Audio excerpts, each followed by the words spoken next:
There's just so much. You're listening to a Mamma Mia podcast. Mamma Mia acknowledges the traditional owners of land and waters that this podcast is recorded on.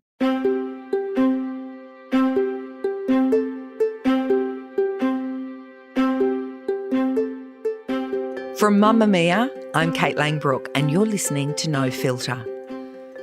Take your mind back to 2011. Instagram was only a year old and apparently there were Facebook and Twitter influencers. But the big Instagram and TikTok stars we know of now were working 9 to 5 and advertising in group chats or on Facebook, or they were 10-year-olds playing at the park. Instagram was the real catapult for a lot of people, brands and businesses. And the person you're going to hear from today is the OG fitness influencer. Hey everyone, sweat trainer Kayla Itsines here with Women's Health UK. Hey everyone, what are you doing right now? If you have a spare 6 minutes, I'm about to take you through a 6-minute follow along ab challenge. Today, I'm gonna give you a little snippet of my post-pregnancy program. So we're gonna get started straight away. And her reign as the Queen of Fitness has continued. She now has 16 million followers. Kayla Itsines already had a big following. Then, with the help of her partner at the time, they launched the 28-day Bikini Body Guide in 2014 and it went absolutely barango. Australian trainer Kayla Itsines shows her fans easy ways to tone up and slim down. It is all part of her signature Bikini Body Guide workout. Fitness guru Kayla Itsines and her partner have soared up the young rich list. Then they launched the Sweat app. It was the most downloaded fitness app in 2016. The next year, Forbes named Itsines the world's top influencer. The world's, maybe even the universe's. The app has been downloaded 30 million times. And she and her business partner and ex-fiance sold it for $150 million in 2021. They've since bought the business back, reportedly for a lot less than they sold it for. But what nobody would have known at the time is that in 2020, when she had her first baby Anna and her empire was publicly thriving, there was a lot more going on. It was at its peak and I was at my worst mentally, physically. I felt this insane amount of responsibility to show getting myself back. Kayla's always been really clear that her focus has been changing women's lives. But when she became a mum for the first time, she developed a different understanding of how important what she's doing is for some women. I'm good at internalising things. To the outside world, I looked like I was just loving Anna and just slowly trying to get back, where I was internally screaming, thinking, when is this going to get better? In this conversation, I asked Kayla about how she knew her relationship wasn't working. One day you just wake up and it just hits you. Her husband now, Jay, and father to her second child, Jax, well, they used to be just best friends. Who was the first person that I ran to tell that I sold the company and it went through? Jay. And we also talk about a woman who meant so much to her. I don't know why she makes me cry, but she does. She's so cool. Life, when reduced to its essence, is love and loss. That's what the seasons are. That's what ageing is. But loss is hard for everyone. And Kayla Itsines is no exception. With such a huge brand, there's a reason behind everything Kayla does. It's one thing to be on a rich list that measures money, but Kayla Itsines is also on life's rich list for many reasons that I'm about to share with you. Here is Kayla Itsines. I first heard about you probably about 10 years ago in the radio station where I was working. You swept through there like a contagion with everybody trying to get ready for summer and trying to get into bikinis. Like, it became a real thing. You really changed the face of fitness for young women. That's so nice. And in the course of that, you also changed your own life. I did. I really did. Yeah, I was so young. I was so young at the time. I was 19, 20, 21, like that sort of time. And Instagram was new. Facebook was relatively new. You sort of came through at a similar time. That was like your breakthrough. Yeah, there wasn't like Instagram stories. It was just photos at the time. And I just wanted women to feel good. One, I wanted them to feel good, but also like I hated that no one had the same family as me, because I had a big Greek family that was full of love and food and so much culture. And I wanted that for everyone. Like, you know, when you have something that's really good, or you find like a new makeup product, or you have a new hairdresser and you want to tell everyone, that was like what I wanted for the community. So it was, yes, it was about fitness, but also about community and family and a sense of belonging. I think that's what made it so viral, because people felt like they had a friend. Take me back to the start. Were you a PT? Correct. I was a PT. I did mobile personal training. I did personal training in my home. I worked at a women's only personal training center, which is probably what set me up with the women's only thing, because I had never trained a male in my life. And women were just different. Women just needed different things. Women were mums. They got their periods. They had different excuses, but just different lives from men. And I just started like that, and it just never stopped. I just loved it. I just loved training women and making them feel good. Their self-confidence was lower as well. When I first started, everyone was, I can't do that, can't lift weights, can't go to the gym and go into the boys section. It was all of that language.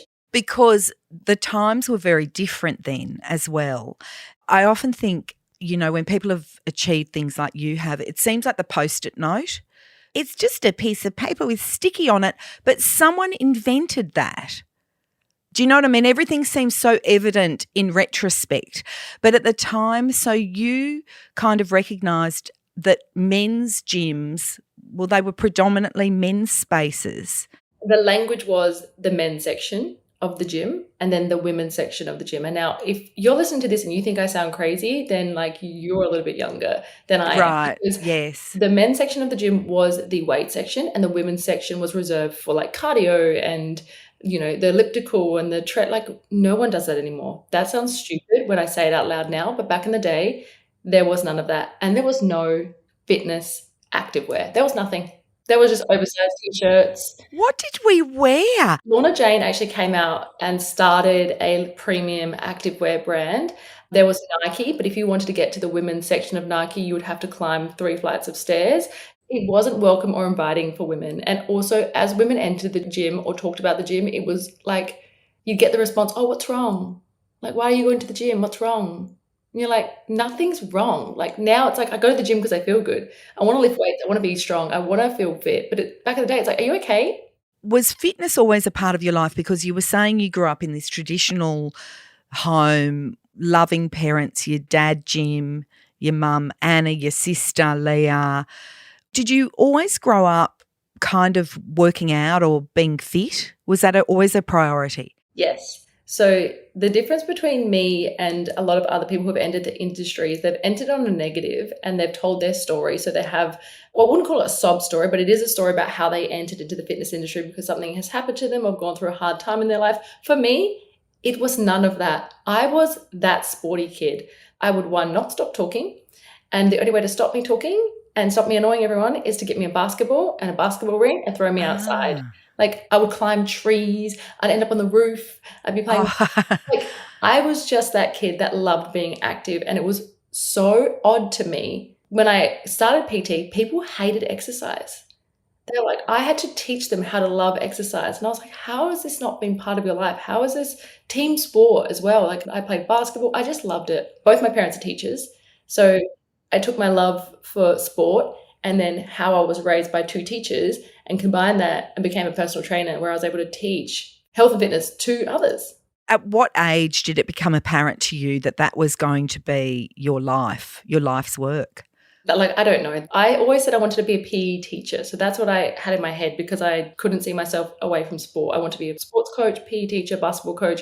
And my mum, I remember my mom's very traditional Greek. She's like, that's nice, Kayla. But when you're older, you can't be a personal trainer. Right. It doesn't work. You need a career Ah. in something. So you need to find something. I said, okay, I'll do teaching. She goes, yes, and I'm a teacher. And when you do teaching, you must go to university. You have to study all the different subjects. I'm like, well, I'm not really good at all the different subjects. I'm just really good at sport. So you weren't academic at all? I was fine. I just hated it. Like, I just, short attention span, wasn't interested. As soon as you started talking slower than my brain was going, I just was like, I just want to go outside. Because your brain goes fast. Like, I can hear even now you're like whirring, aren't you? Yeah, and you're so calm in how you're speaking. I have so many things I want to say to you right now about health and fitness and how I grew up. It's just interesting because you're like chock-a-block of this, and yet we rarely see you talk. You're not very much, aside from, you know, in your sweat app and whatever, and you're very kind of public within your community, but you're not everywhere. You're very private. I think I'm not everywhere because I'm not everything. And I think try and be everything. So they go and place themselves in places where they have to speak about everything. And I just speak about one thing, personal training women. So that's what I'm good at. That's why I'm on this podcast. Yes.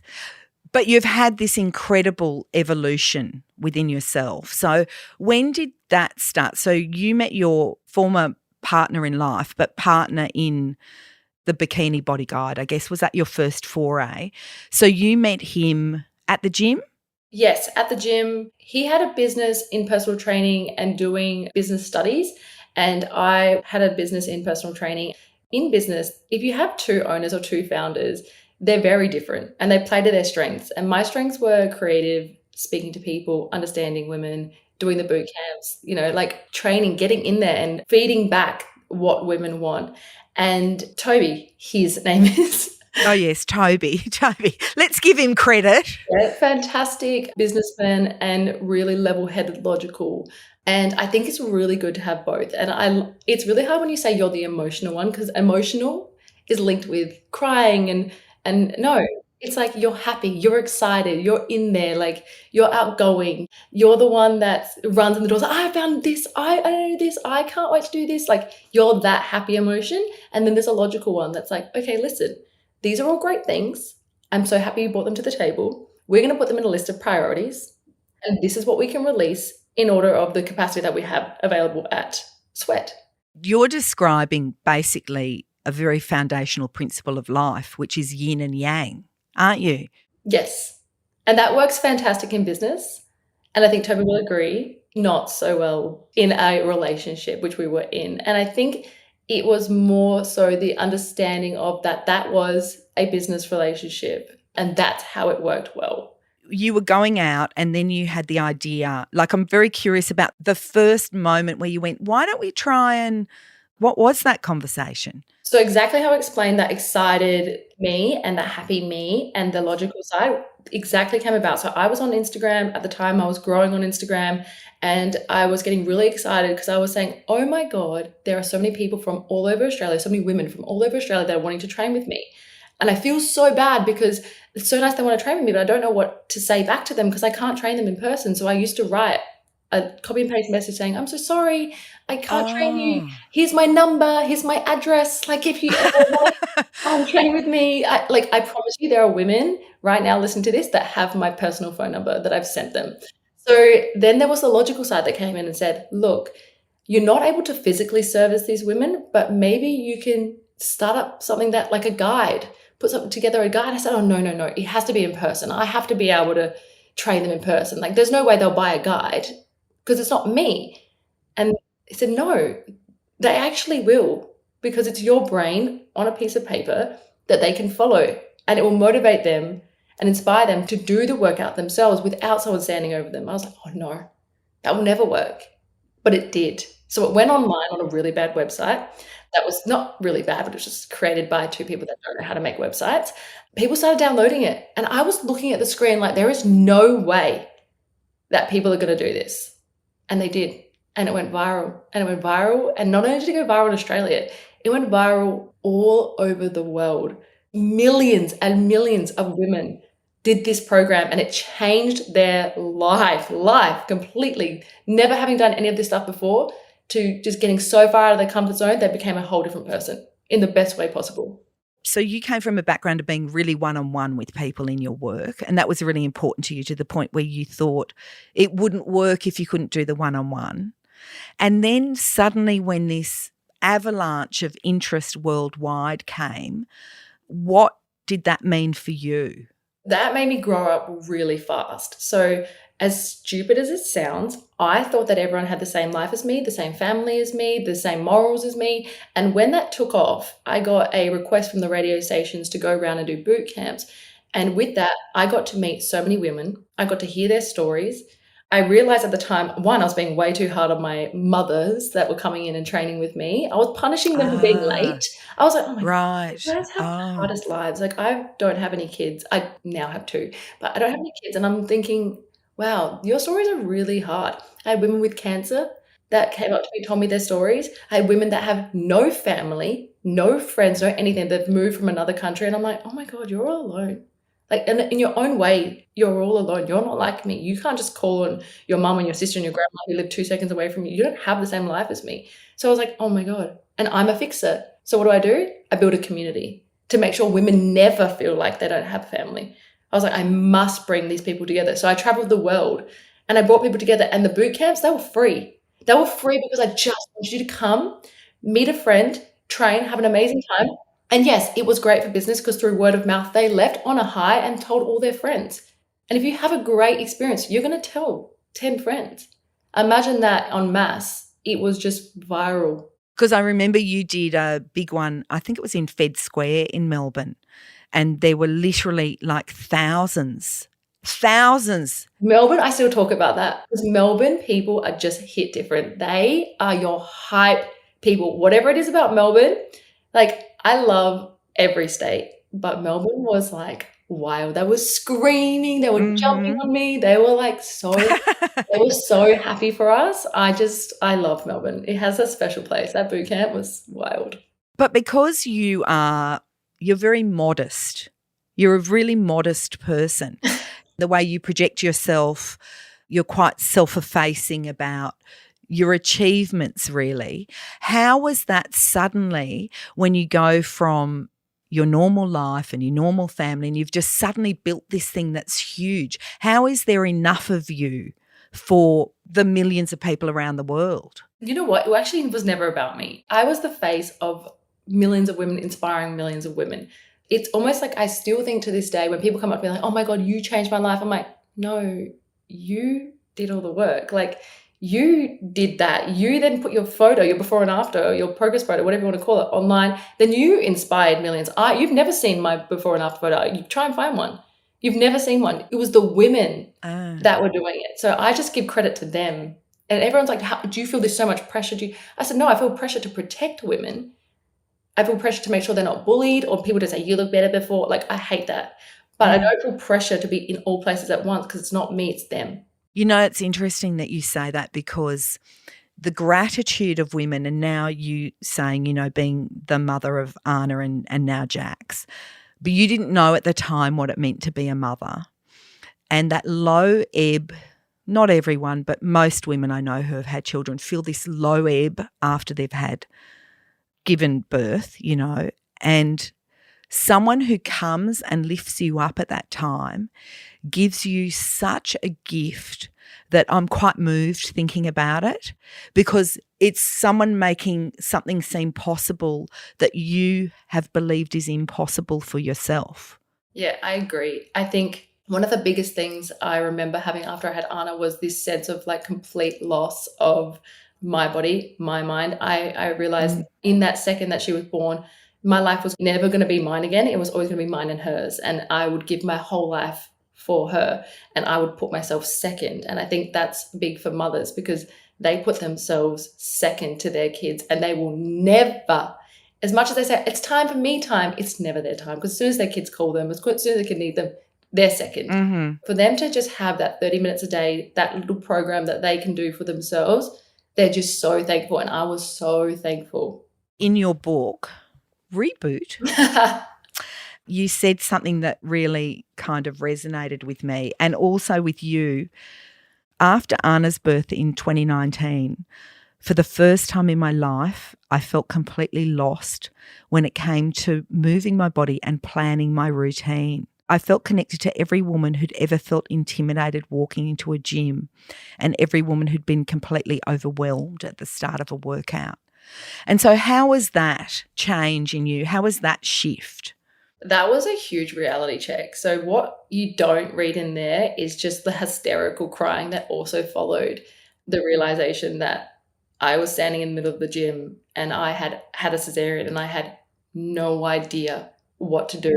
And then I went and did something really stupid. Like, I know what it was. It was a push-up. I don't know why I thought I would do a push-up. How long after birth was this? How long after your Caesar? This is 6 weeks clearance. So just so you know, so for people listening, if you haven't had kids, this is what happens. You have a baby and then they give you 6 weeks. If nothing major has gone wrong, even with the cesarean, they give you 6 weeks and they say you can work out after your 6 weeks clearance. So you go to the doctors, your doctor, and they prod around your tummy and they say, yep, no worries, you have clearance to train. And you get so excited. You say, thank you so much. And then you leave. And then you think, wait, clearance to train what? What exercises can I actually do? Like, can I run? Can I do what I was doing before? Like, and then you think, okay, I guess I'll go try some things. And then you go try things and you get injured or it hurts so much. Your brain is not there. It's where's my child? Where's my child? Where's my child? You feel so guilty. And 99.9% of the time you end up like me. You end up crying because you're like, what the hell? I was so fine before and now I'm completely lost. I was so confident before and now I'm completely lost. Like, it's just the weirdest, worst feeling in the world. It's like you just go 10 steps backwards and then you don't want to go back to the gym because you're like, I don't know what to do. Who did you go to the gym with? Did you just go on your own or did you have a trainer? No.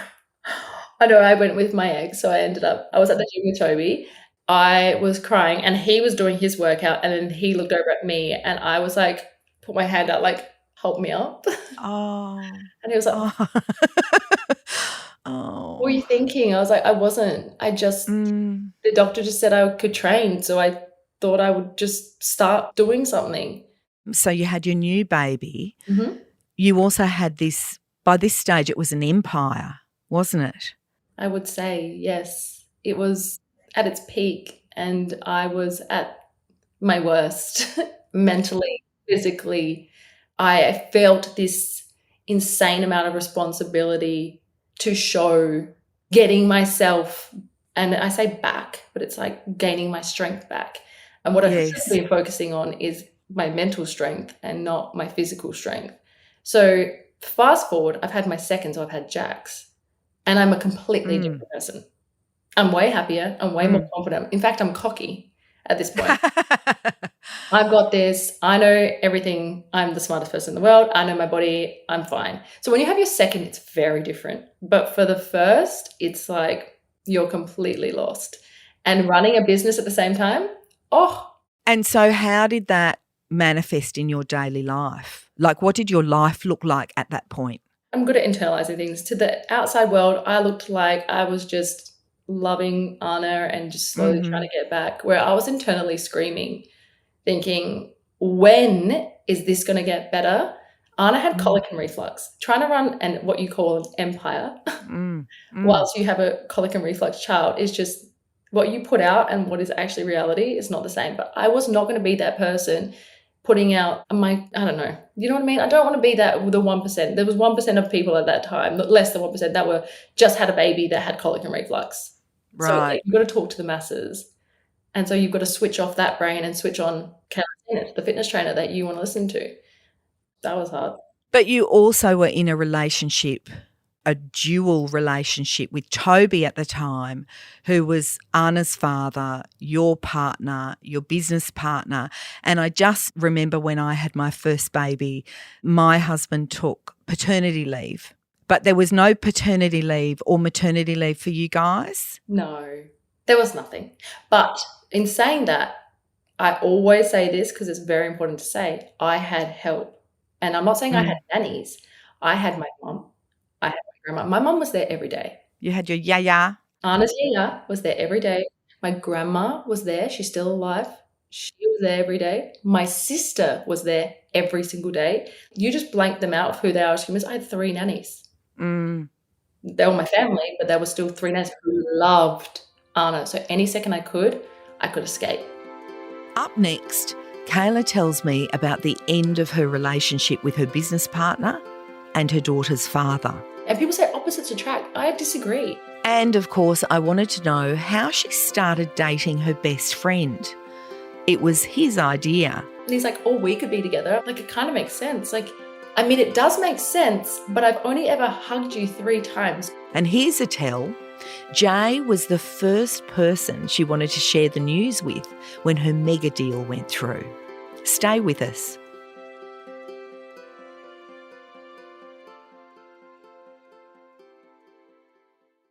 When you had that return to yourself, and it also led to a shift in your life when you ended your relationship with Tobi, but not your professional relationship. You've got a new baby, still very young daughter. How did that process come for you, who's always so diligent? You know, you seem to take on the duty and you feel this responsibility to look after everyone. How did you recognise that you weren't looking after yourself emotionally? I think this will relate to so many women, and it's going to sound really weird, but one day you just wake up and it just hits you. So there are 2 types of people. There are people who really think about it and they sit down and they think, this isn't working for me. You know, what is my life looking like? What do I want to be like or see in 5 years' time? And they really think out this process. For me, I'm the other side. I woke up and I'm like, this isn't working. And did you know what wasn't working? I don't want this to come out and to be like, what? Like, we can both agree we are different people with different morals, we're just different. And it worked so well in business. And you got to remember, like, we were very young. We were very young. Tobi would agree. We're very young. He was 1 year younger than me. When you think something's working, it might be working in one area. That is business. And it was a fantastic business and it was rewarding business and you got that high and you got that happiness. But as humans in a relationship for the rest of your life, if you are the polar opposite, like we were in business, you're not going to connect romantically. It is what it is. There's no hierarchy. There's no like, I'm the kind one. Do you know what I mean? Yes. It was just, you're just different. And people say opposites attract. I disagree. Jay and I are very similar. My husband now, we're just so similar. We are best friends. The first thing that goes right in my life in a day, I'll call him. If I want to go on a holiday, I want him with me. I'm not going with the girls. I'm going with Jay. Like, if I'm going on a long car ride, I want my husband with me. He's my best friend. And that was not the case. And I just really, I don't know. You just want to be with your best friend. When your romantic relationship with Tobi ended, you've got a young daughter. It's such a massive rupture in your life. Your families are enmeshed, I imagine. Did you go through a period where girlfriends of mine went through where they were like, well, I can't continue in this life, but it may mean that there's nothing for me, but I'm prepared to take that risk? Romantically, that there might not be another. No, I never believed that. I truly believed I was in the wrong spot and the right person was waiting. Yeah, I truly do. If anything was to happen to Jay and I would definitely be in that position because he is true. I love Jay. I get happy. And if anything was to happen to us, I would truly think I've experienced love. And I no longer need to experience that again. You've been the widow's weeds, the black widow's weeds. I'm fine with that. Like, I'm happy. And that's what Jay's mum, who just recently passed, that's what she was like. Jay's dad passed away. She had another partner. And she said, look, I've loved 2 people. And she never was with anyone after. That was like over 10, 12 years. She was like, I'm fine. How did you meet Jay? I was actually friends with Jay's sister. So you know when they say like they're always there, but you never see them? Like they're just there. And so I was friends with Jay's sister, best friends with Jay's sister. She was just like, she's the best. Her kids are the best. And Jay would always just pass. Hi, whatever. Like we became friends and we became single at the same time. And we were still friends and we were best friends. I just remember one day, like we were honestly best friends. We're in the car, we were driving. And I said, well, what are we going to do? Like, what are we actually going to do? Like, should we just build like a friend's house and like just all live like, because there was like 5 of us, we just all just live as friends in this house? And he's like, all we could be together. I was like, what? Like, what did you just say? And he was like, well, like, it kind of makes sense. Like, we were together all the time. And if I had a girlfriend, she wouldn't like me being so close with you. And if you had a partner, he wouldn't like me being so close with you. So it kind of makes sense. And I was like, I mean, it does make sense, but I've only ever hugged you 3 times because we're best friends. So that makes no sense to me. I don't actually know what happened. It was just like bang, bang, change. Like, and we're married with a kid. Yeah, I know. But not only that. So when you came to Jay, obviously he'd seen the transition, but by this stage you'd sold your company for $158 million. Okay, make up a number. Rich list stuff. Do you know what I mean? That's an interesting thing for anybody to bring into a new relationship. So Jay was actually there when I sold the company as my best friend. Ah. So he could not have been happier. And who was the first person that I ran to tell that I sold the company and it went through? That deal went through. Jay. I saw it go through and I just said out loud, I need to tell Jay. He was walking down the street and I ran out of my house because he lived only a few blocks away from me. And I ran out of my house. I was like, gotta go to Jay. And he was walking and he saw my face. He was like, oh my God. I was like, oh my God. And he's like, I'm so happy for you. I was like, thank you. Like, my person. That's good because then you don't have to introduce yourself to someone new and explain who you are. No, and he said that as well. And when we were friends and we both did not see each other, he said, it's going to be so funny when you try and date someone. It's going to actually be so funny. And I said, what's going to be funny about it? He's like, well, no one's going to date you. You're super intimidating, number one. I was like, excuse me?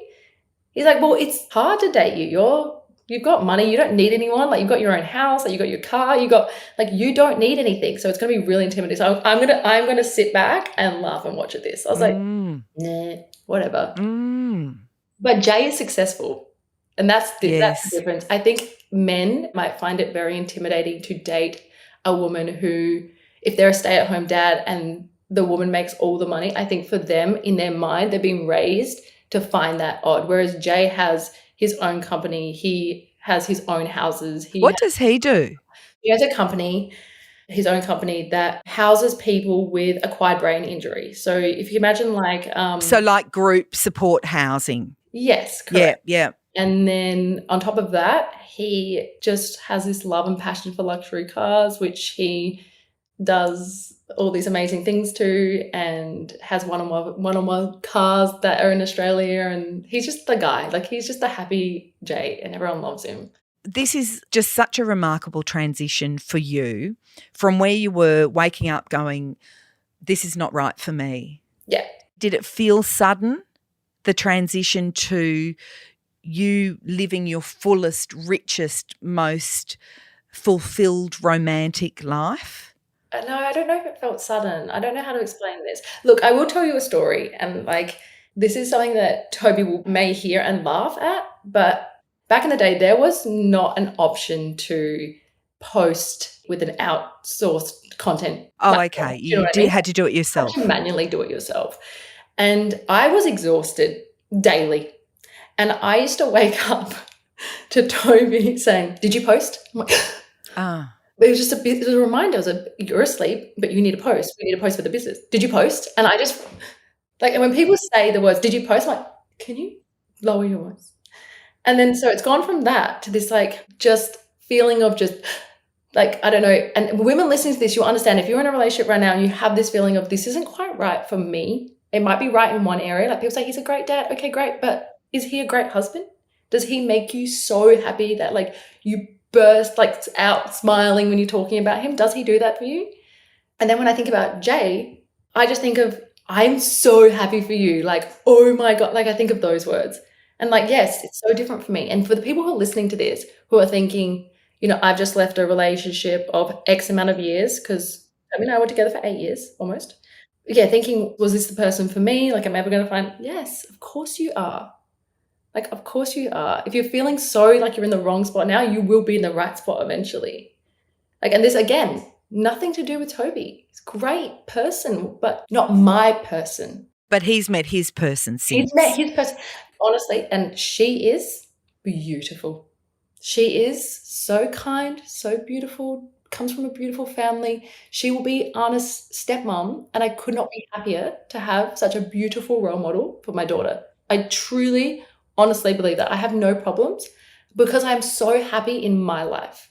And I think so many women are so bitter when their exes find someone else. They're like, well, that's it hurts. It hurts, yes. Yeah, that person's nothing like me. I'm like, okay, but you didn't like them either. Do you know what I mean? Like, you guys weren't compatible. You need to find your person. When you're happy and you found your person, you don't care. That's true. You're so happy for everyone to be happy. The essence of that, I think, is finding yourself first, which almost sounds like a platitude, but it's true that when you find that happiness within yourself, you can then extend it. Absolutely. So you talk a lot about gratitude. Yeah, and what you're grateful for. And I was the last person, by the way, people listening, to journal, to do that gratitude practice, because I was like, I don't have time to do that. I'm sorry. Like, good for you people that get up at like 4 o'clock in the morning, you make your green juice and you don't have any kids, and then you go for a walk, and then you go to the gym, and then you come home, and then you have a shower, and then sorry, what? I don't have time to write. But you don't have to write. You just have to think, what are you grateful for? And you will 9 times out of 10 end up so much more happier. When do you journal? Like, when do you fit that into your day? Rarely. And let me be honest, rarely. I wrote that book and have that journaling so people like me can start freaking doing it and start practicing it. Like, it will be rare that I actually open up a journal to write something down. But will I write it in my notes in my phone? Yes. Yes. And will I do interviews like this daily saying things out loud? Yes, because people don't speak to people about what they're grateful for. But I'm lucky enough to be in an industry where I'm getting asked that question. That's true, because people are very prepared to say what's making us unhappy. Absolutely. It's, oh, well, I had the worst coffee this morning, and oh my God, the traffic was so bad. And okay, well, what was good? What was good this morning? Like, what are you grateful for? So what kind of things do you write? Like, what would you write today? So things that I'm grateful for, I've already done this today because I woke up so happy. My son slept through the night because he has 1,000 teeth coming through. So when he slept through the night, I like to announce to the world that he slept through the night. It is beautiful weather today. Like, when I say beautiful, 10 out of 10. I had the best coffee this morning and the best morning with my dog at the beach. My mum is currently here staying with us. So she's like, I'll look after Jax. Anna's with her dad. You go to the beach. Go with the dog, go do, because I've been working so much. So they were my things that I was grateful for. And I'm like, I know they're just like little things like the weather great. I've had a great day because of it. I can talk about all the crap things as well, but like, what's the point? So you're on the Gold Coast now. This is also another interesting shift that you've made, because remarkably close family, geographically close and emotionally close. When did you move and you left the street? Basically, you grew up in Adelaide? Don't make me feel bad. Does it make you feel bad? No, I'm not yeah, meaning it kind of does. Listen, it does. Right. But this is a trial, so everyone is clear. This is a trial to see what it's like to live in Queensland, because Queensland is, if you're listening to this and you're from anywhere else, you won't understand. But Queensland is so beautiful for you. I'm a Queenslander. Yeah. So you understand it is a beautiful lifestyle no matter where you live. The people here are insanely relaxed and so kind. It's very different vibe from, say, Sydney, which is very hustle culture, very fast. And there are beautiful things in Sydney, beautiful beaches, but it's just fast. Whereas here, everyone's relaxed. That's why it took me an hour today to get to my house inspection. Everyone's just cruising. So how was that conversation with your family when you said, I'm thinking of moving to Queensland? Because that parents are not happy about those conversations, in my experience. So my parents are convinced that we're just going to be like, not for us. She's like, look, I don't think it's for you. You'll come back. That's my mum. My grandma and my grandpa automatically no, because too many mosquitoes. That was them. And as long as I'm buying my grandma like little niggly things that she needs, like a new juicer for her lemons, she's okay. Like, as long as they rock up at her doorstep, she's pretty happy. And my sister's sad. My sister's genuinely sad. Yeah. Anna and Gigi are her daughter, are the best of friends. So she's like, can you just come back? But they have somewhere to stay when it's school holidays. I have 4 children and my husband and I moved to Italy for 2 years in 2019, and my parents were so unhappy about it that they pulled out every trick in the book to try and stop us. They came and visited us there, but my point is what I found when we moved to Italy that I wasn't expecting was I actually kind of found it, and I love my family, but a relief in some ways just to be without the context of them. No, I love you that you feel like that, but no, I don't. I miss my grandparents. I miss my parents. I miss that. I don't feel a relief. I'm not like, oh, thank God, no chaos. I cause chaos in my own life to replace the chaos that I'm missing. To make busyness. To make busyness, because I need busyness. This is very relaxed for me, this place. Up next, I asked Kayla why she bought back her business. Because it's my baby and I want it back. When you're the face and you know how women think and you know how it works and you put your whole heart and soul into it, I want it back. Also, there was a woman that Kayla trained who became much more than a client to her. She turned into a friend. She was also sick, and she made a huge impact on Kayla's life. It's just hard.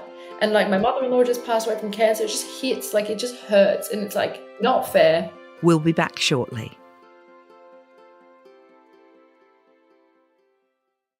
Because you need busyness, because you and Jay got married last year. Yes. Were you a bridezilla? Can I tell you something? We were the most calm people in the whole world. Oh. We didn't even organise our own wedding. We didn't organise one thing to do with our wedding. Not one. I got my dress in 2 seconds. I decided my ring in 2 seconds, and I just showed up, and the wedding was at our house. It was my personal assistant. She said, you two will not go to a registry to get married. I said, why? Who cares? Like, I just want to marry. I just want to call in my husband. She goes, no. She goes, I will organise your wedding. And we tried to call her bluff. We said, do it. She goes, I will. I said, fine, enjoy. She's like, are you being serious? Because I will. I said, yeah. She's like, oh my God, okay, I got this. She organised the whole thing. And so what was your wedding like? So it was at home? Yes. How many people? So it was at home. There was like 70 people. Jay's mum was diagnosed with cancer, recently passed away, and she was there for the wedding, which we're so happy about because she only passed away like 3 months after. And we just wanted the wedding. We honestly did it for her. We wanted a wedding so she could see her son get married. She's like, I just want to see you guys get married. A wedding is an amazing day. It was the best day. And do you know what? It was so almost spiritual as well, because Jay's dad also passed away when Jay was younger. And so Enza, who's my PA, got a photo of Jay's dad and put it on a stool at the front. So he had his own seat. And during Jay's vows, Jay whispers, I just need a second. Because he was freaking out. He's like, he was crying so much. He's like, I need a second. And the wind blew. There was no wind for the rest of the day. And it blew Jay's dad photo off the chair. And everyone had to put the photo back. And Jay was like, oh, God, thanks, Dad. That was the moment he needed. Yeah, it was beautiful. You know, your family connection is obviously one of the bedrocks of you. How do you maintain your family connection now with Tobi, the business, the distance? How do you make all that work and still be shining? I don't know how Tobi comes into it. He's a business partner within Sweat. He lives in the Gold Coast, if that means anything. So that's interesting. Oh, that's easier. So that's why we came to the Gold Coast. Originally, we were going to go to Brisbane. Sorry, Gold Coast people, but going to go to Brisbane, and they're here, Tobi and Rachel. So we moved down here. So we're all together. So Anna and we say to Anna, you're so lucky because you have a big family. You have so many. And so we want to make sure that she feels like she's got her family in one spot. So that's why we came down to Gold Coast rather than. Yeah, and you don't have that logistical nightmare. No. And the other thing I wanted to ask you about was, because I cannot even conceive of it, and our listeners, most of them will not be able to conceive of this either. When you sold your business, a remarkable day, this thing that you had built, you'd planted the seeds, you'd watered the seeds, and it grew like Jack and the Beanstalk, really. Yeah. When you sold it, did you feel free after that? Did you feel – No. I have the opposite answer. So the dream for a business person is to create a business, build the business up, structure it the right way, get an investor or someone to buy, sell the business, step away. And that is the dream. And that is what you're taught.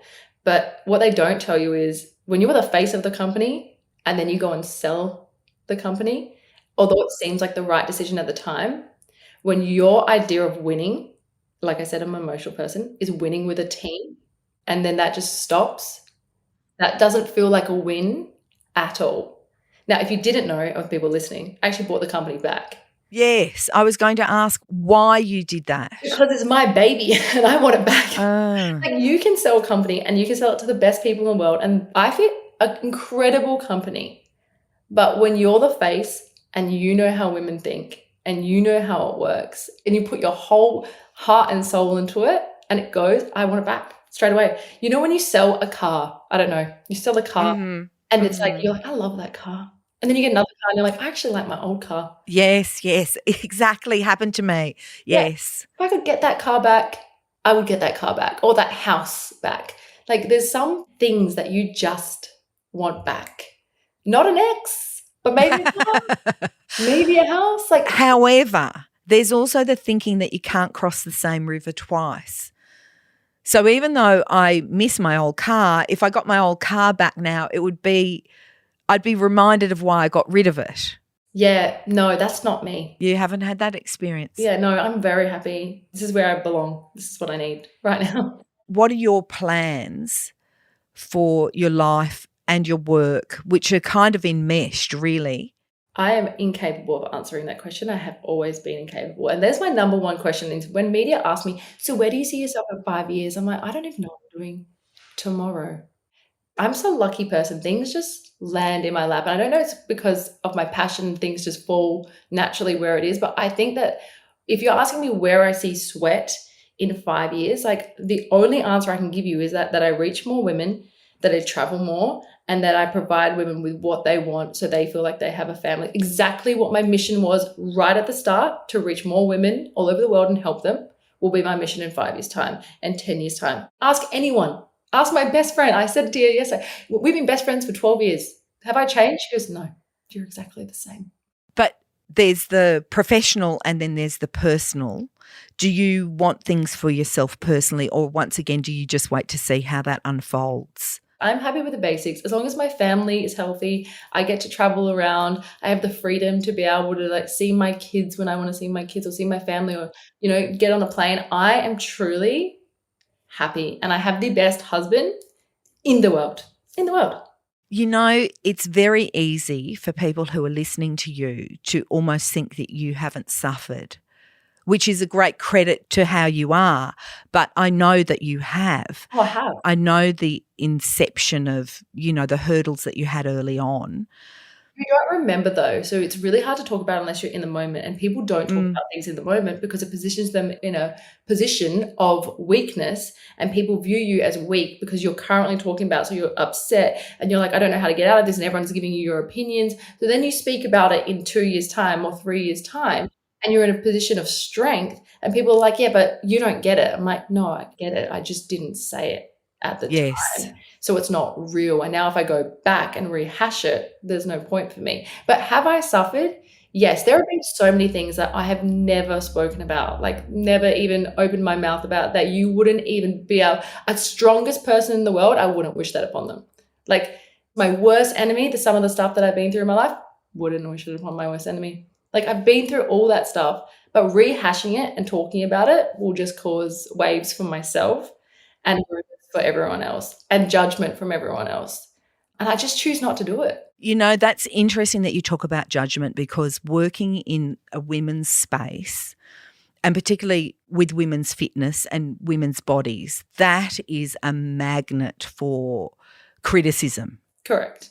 Pregnancy is a magnet for criticism. I will say this, and I haven't never said this before, but when people say you don't understand what it's like because of loss and this and that, yes, I do. I will never tell you that story, but yes, I do. I do understand that. I do understand that. Like, with every part of my heart and soul, I understand that. And it's just like, you don't open your mouth because people's opinions and their thoughts are just like, I've seen it all, and it's like, I'm just not going to open my mouth on that one. I just don't want the judgment. Maybe you did. Maybe if you didn't. Maybe if you, and you're like, oh no, I do without. So you don't open your mouth. That's a remarkable skill, by the way, and one that I have never learnt. You know? So for the people listening, yes, I have dealt with pain and I have dealt with things, and I probably won't open my mouth about a lot of them because it doesn't benefit me to do that, and it doesn't benefit my family to do that. But I have, which doesn't help anyone because they're like, what is it? You know, you've had it obviously at a personal level, and you've had it at a professional level. You know, the times change and people love to judge the past by the values of the present. So, for instance, if you were going to start your fitness app now, it might not be dedicated to bikini bodies. Do you know what I mean? Because it's seen as a different conceit now, how women approach bodies and fitness. There's no doubt that if you walk into the arena that you've walked into, that you have to be some kind of gladiator. Yes, I agree. You feel that way, yes. And that for you is physical strength the key to having the mental strength? No. And I think that so many people get this wrong. It's your mental strength that's the key to your physical strength. People say, like, and I've been talking about this for the last week about energy, right? And people say, look, I'm out of energy by 10 a.m. I'm like, you physically have not exerted yourself at all. Your vitals are fine. You're mentally out of energy. Like, you're mentally not strong here, so therefore you are physically not strong anywhere else. You mentally don't want to go to the gym. You physically could go to the gym. It's the other way around. So if I could teach people now, and I'm not going to be that person that goes into mindfulness and meditation myself.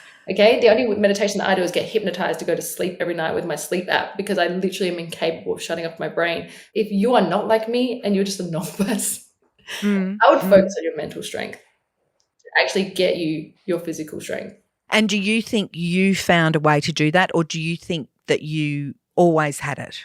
I think both. I think I was super immature in one sense. My brain was super immature in one sense, and I lived in a bubble. And then I learned a lot. So I had and then through social media and through even attacks on the community, like, you look better before, like, I've grown as a person mentally. I have more mental strength. I think if I had this interview, say 4 years ago, I wouldn't have been able to handle like I am now. Very cool, calm and collected. None of this is making me nervous. I'm mentally a lot stronger because your questions, they're hard questions. I love your questions. I love this interview. Like, I love this podcast, but they're hard to answer. They're challenging because it's to show the shape of you. Yeah, I love that though. I love when people write books, reading the acknowledgements and the people that they thank. I always read that. I sometimes read it first. Yeah, I love it because I think it's an introduction to the person. It contextualises what the person's saying. And you talk really beautifully in your acknowledgements about Deb. Oh, you're going to send me. You're going to start. Don't. That's enough. Oh, I don't mean to, but it was just, I didn't know. Who was Deb? Deb was one of our community members, and she was the coolest. She was our biggest hype person. Every single trainer loved her, and she struggled so badly with cancer, and even as a baby she had so many, multiple surgeries, and I just can't name exactly what she was born with. Condition. Yeah, but it was just a lot, and she was such a fighter. And I just remember my last FaceTime call, because I used to FaceTime her and checking in on her, and I said, how are you? And she's like, I'm not good. And I was like, that was the first time it was like, not good. You sent me. Anyway, I don't know why she makes me cry, but she does. She's because so you cool. Loved her. Yeah, she was. Wait, stop crying, Kayla. I have tissues right here. Actually, weirdly, that's you know what I'm like. Best. You know, she's someone that you've put in your gratitude journal. Do you know what I mean? And so, of course, you feel the loss of her. But you spoke about her so beautifully, and the thought that a relationship like that comes from the community. People like to talk about community a lot, and with some people it's weasel words, but She was properly a part of your community. Yeah, all the girls are. I care about them so much, and just watching that journey was hard. So hard.